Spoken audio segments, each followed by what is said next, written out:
What's up, guys? Thank you for joining me for another Reza's Thoughts.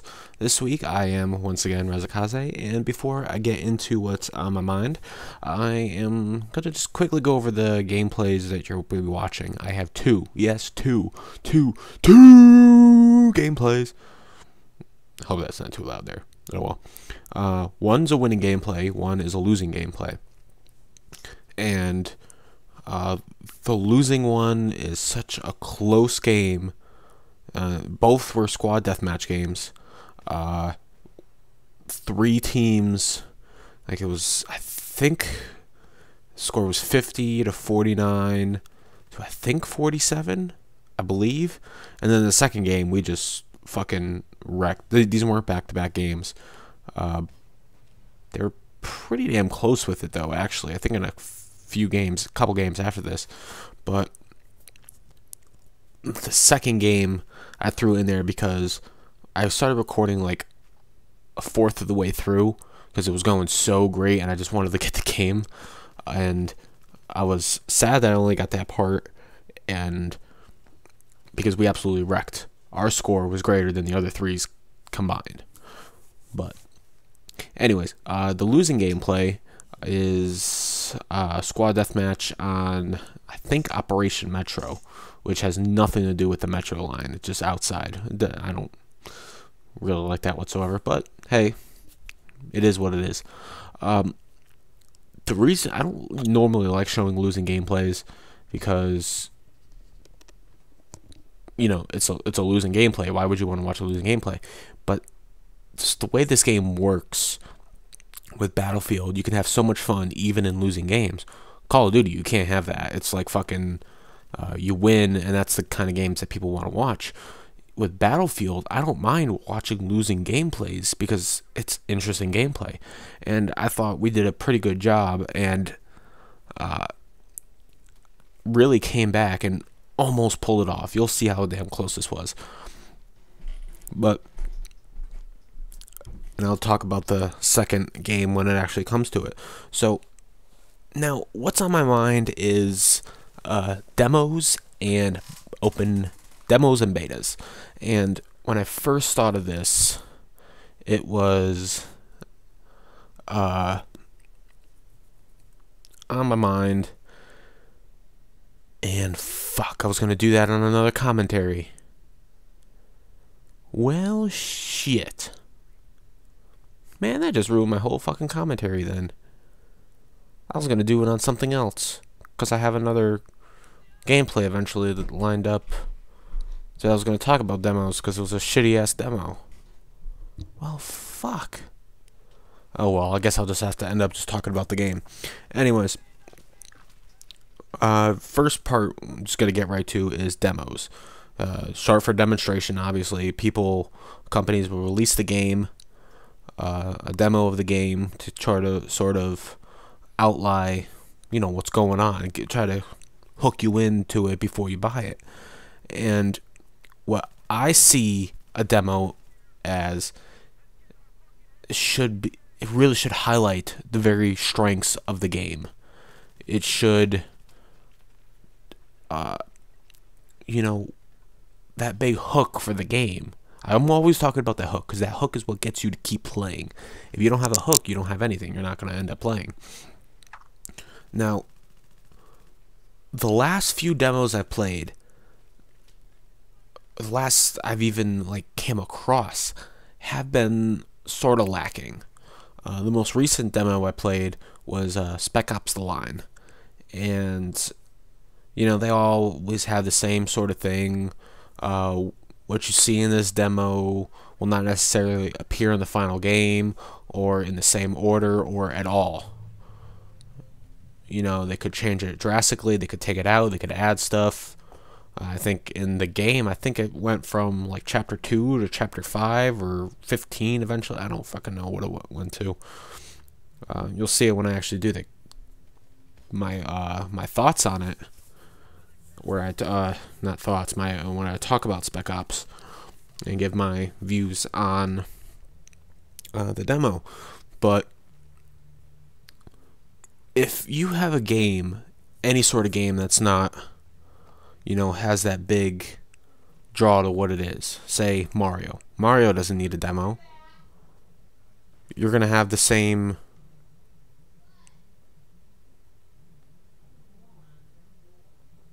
You're gonna have the same basic things in Mario. You're gonna have, mushrooms, all that other stuff. They are gonna add on stuff, something new, but with Mario, you don't need to add in. You don't need to have a demo. People are gonna get it because it's Mario. But for new types of games, you're gonna want to have that demo. You're gonna want to have that released to the public all over the world in order to play and get the word of mouth out. Spec Ops the Line and the you see my horrible shooting skills and small skills. This was like early on.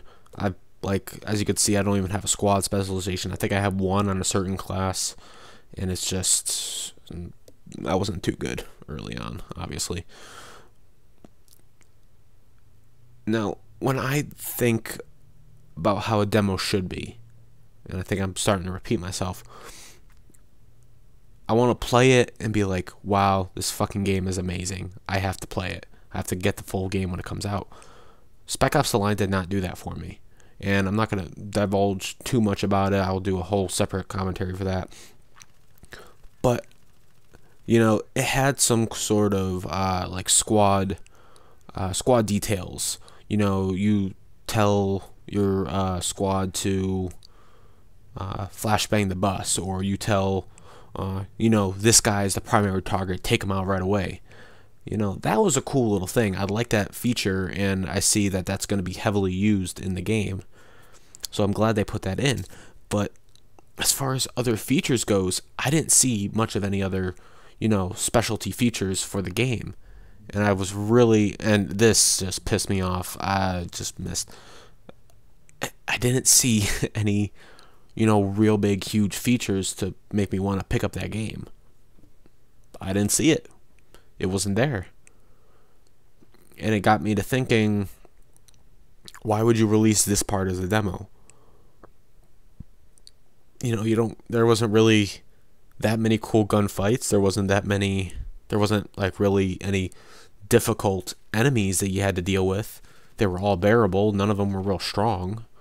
The guns were okay. I mean, the demo was lacking. Why would the first impressions for the most people in the game that played and downloaded the demo, did you really want that first impression? I guess they did. It's just lacking. And the demo I played beforehand was not right before, but the previous demo I played was Final Fantasy 13-2. Now, I was going to get the game anyway, but I just kind of wanted to see how it felt. And even that, it was a decent demo. It just wasn't amazing.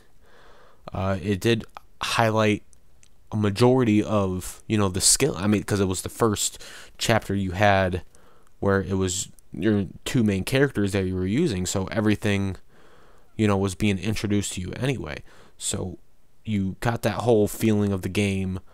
What's new, what's happening, what's hip and hop about it. That's how demos should be. I remember when I first got my PlayStation, when I first got the original PlayStation, what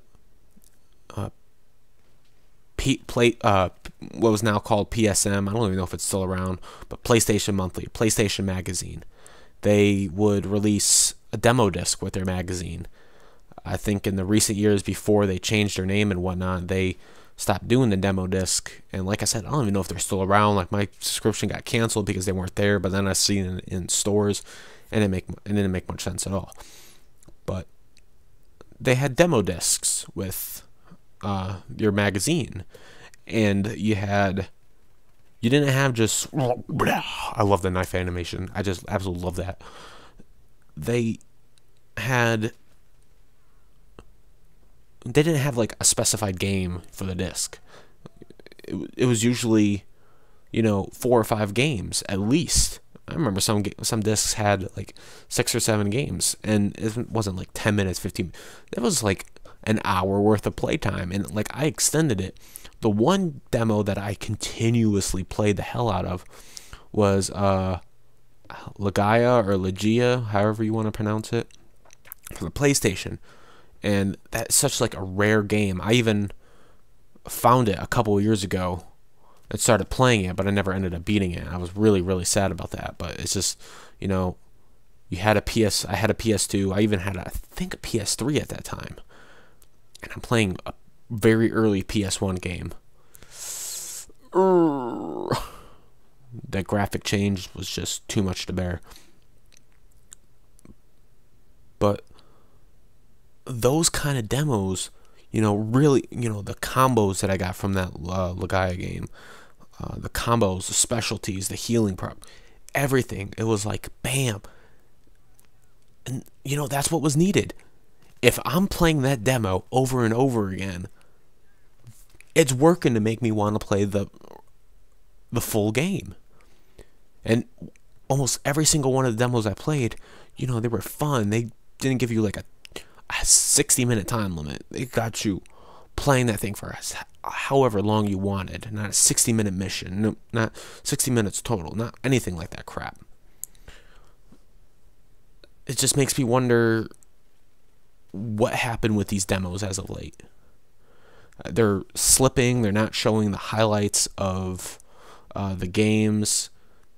I know E3 was just happening, and the demos they showed, all the single player ones, was like great. Watch Dogs, that looks like a great game, but you know what? It was just the concept of Watch Dogs, not the actual gameplay, because if I'm just going by the gameplay, you know, honestly, it didn't look all that amazing. It showed mostly walking around, mostly story, didn't do any gunfight until the very end. I like the whole hacking thing with your phone. But there wasn't that hook. There was a draw. Don't get me wrong, there was a draw because I'm going to get it. But there was no hook. You got to have the hook. So I was just thinking, what happened with all these good demos? I mean, come on now. Now, I know there's been definitely some good demos out there. I don't play demos much anymore. I think that's the reason why. See, this is how close the game was. It was 48-48, the top score, and it just got really down to the wire.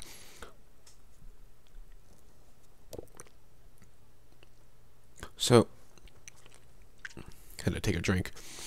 Next thing I wanted to talk about was open betas, or beta testing for video games, and how that sort of faltered. And when it came to mind, I ended up realizing that it was probably not a good thing to talk about, because they haven't faltered all that much to what I was thinking. And little yawn. But there's certain games that need a beta, and companies know the opportunities that come from the beta and realize how important they are. Battlefield 3. I repeat, I did not play the beta. I think when the beta came out, I was in... I moved back to Connecticut. And I guess before I get any further, this game, as you can see, it is 13 to 4 to 4 to 1. And already, believe it or not, it was only like a minute into the game. We really got that far of a lead. But this is scene crossing, and we just absolutely crush the team. We give them absolutely no chance. So, Battlefield 3 had a successful beta from what I heard. There was a lot. You can only get up to like level 5 or 10 in the beta, I think I heard. I'm not 100% positive. Like I said, I didn't play it. But a lot of what was there ended up being in the game anyway. And from what I heard, they used a lot of what they got from the beta into the final game. And that's what a beta is supposed to be. Assassin's Creed multiplayer beta. It's always multiplayer because you got to get the bugs out, and I'm using the noob tube because I was pretty sure I was doing the assignments for the under barrel grenade launcher. Pretty positive. Otherwise, I was just being an asshole. Probably being an asshole. That's what I do. So we obviously know the the word just is eluding me right now. The advancements. It's like right there. I can't fucking figure out the word, and I just hit my mic, and it's going. The benefits. I think I was going for a more fancier word, but benefits would work. The benefits of a open beta, and why doesn't everyone use it? Like Call of Duty. Why don't they use people? In my mind, Call of Duty is losing severely, and in fact, they have already lost.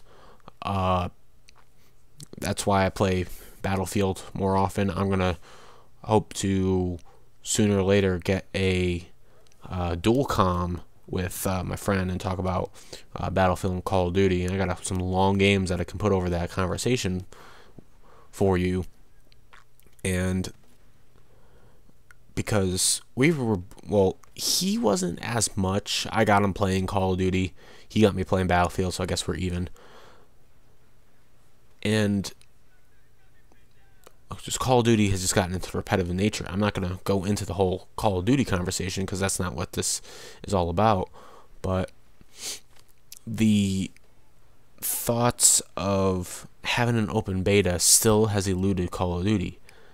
And I think they need it now more than ever. Oh, so I was spazzing out because my gun disappeared and he didn't believe me. So here it is, Mark, the invisible gun, and I can still shoot like hell, as you can see. I even switched guns, but I don't even think it shows it. Yeah, it still doesn't show it. So I have no idea what gun I'm running. I don't even know what it looks like to other people. Anyways, keep continuously getting off track. If any Call of Duty game needs an open beta right now, it is Black Ops 2.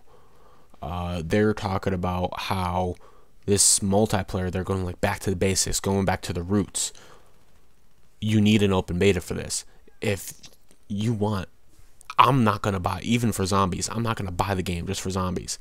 I'm going to, of course, play the multiplayer if I were to get it, but I'm not getting it as of now. If I found out that the game was good, that the multiplayer is sound, it's friendly, it's fair, you know, people not being bitches. Of course, that's up to the people and not the developers, but don't give them opportunities to be bitches with the guns and the attachments and everything else like that. Do an open beta, see what works, see what doesn't, adjust to that. If Call of Duty were to use open betas, they would be far more successful than what they are now, and that's really hard to imagine, but that is exactly what would happen. Where the art of open betas is allowing the developers to make your game better. If you're not doing an open beta, you automatically believe your game is 100%.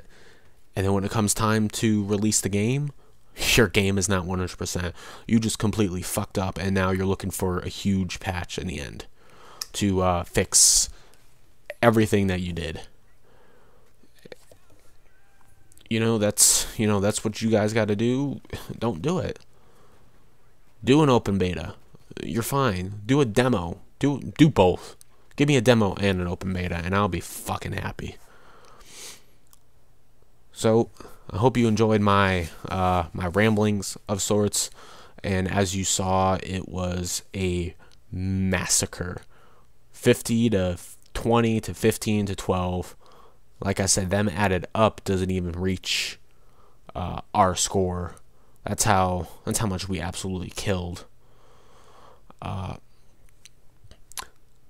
This was Reza-Kaze talking about open betas and demo games, and I hope you enjoyed. And those are my thoughts, and I'm just saying.